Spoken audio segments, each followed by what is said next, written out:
The sun blazed overhead as Emily Carter adjusted her old sun hat and stepped into the luxurious showroom of Premier Motors, the most high-end car dealership in the city. The air smelled of leather and money. She had walked 3 miles in the heat because her old bicycle had finally given out. She wasn't here to dream, she was here to buy.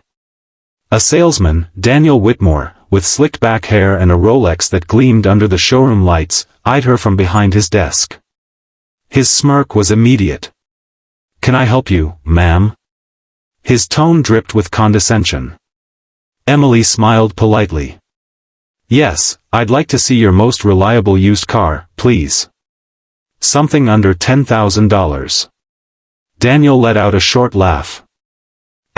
Used, ma'am, this is Premier Motors. The cheapest thing here is a $90,000 sedan. He gestured toward the door. Maybe try the used lot across the highway? Emily's grip tightened on her worn purse. I understand, but I'd still like to look. Daniel sighed dramatically and turned to his colleague. Jen, can you believe this? Some people just don't get it. Jen, a young intern, looked uncomfortable but stayed silent. Emily's patience wore thin. I may not look like much, but I can afford a car here. Daniel scoffed. Sure, and I'm the president.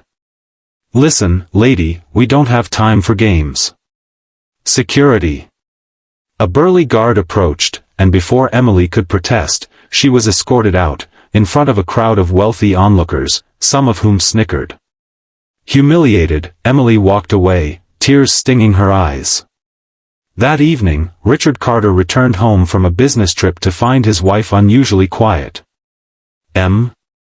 What's wrong? He asked, setting down his briefcase. She hesitated, then told him everything. Richard's expression darkened. He was a self-made millionaire who had built his empire from nothing, a man who hated arrogance, especially toward those who had less. He pulled out his phone. Don't worry, love. I'll handle it. Emily frowned. Richard, it's not worth it. Oh, it absolutely is. The next morning, the dealership was busy with wealthy clients when a custom black Rolls-Royce Phantom glided into the lot. The staff perked up, this was a serious buyer. Out stepped Richard Carter in a tailored suit, his sharp gaze scanning the room. The manager, Mr. Harrington, rushed forward. Sir. Welcome to Premier Motors. How can we assist you today? Richard didn't smile. I'm here to see Daniel Whitmore.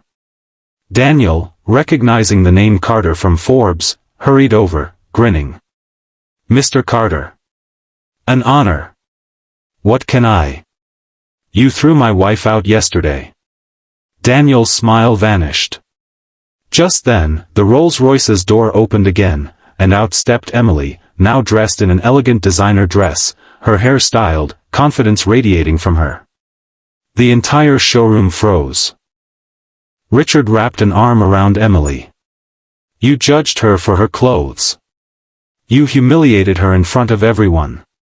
His voice was ice. Now, let's see how you like being embarrassed. He turned to Mr. Harrington. I'll take that one. He pointed to the $500,000 limited edition Bentley. Daniel's eyes lit up, this was the biggest commission of his career. But then Richard added, but not from him, he pointed to Jen, the intern who had looked uncomfortable the day before. She gets the sale. Jen's jaw dropped. Daniel turned red. Mr. Carter, please.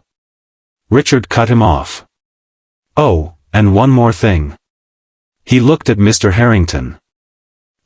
Fire him, or I take my business, and my entire network's business, elsewhere. The manager didn't hesitate. Daniel, pack your things. As Richard and Emily drove off in their new Bentley, she shook her head. You didn't have to go that far. He grinned. Yes, I did. The world needs more people like you, and fewer like him. Back at the dealership, Jen was promoted. Daniel? He was last seen applying for a job at the used car lot across the highway. And Emily?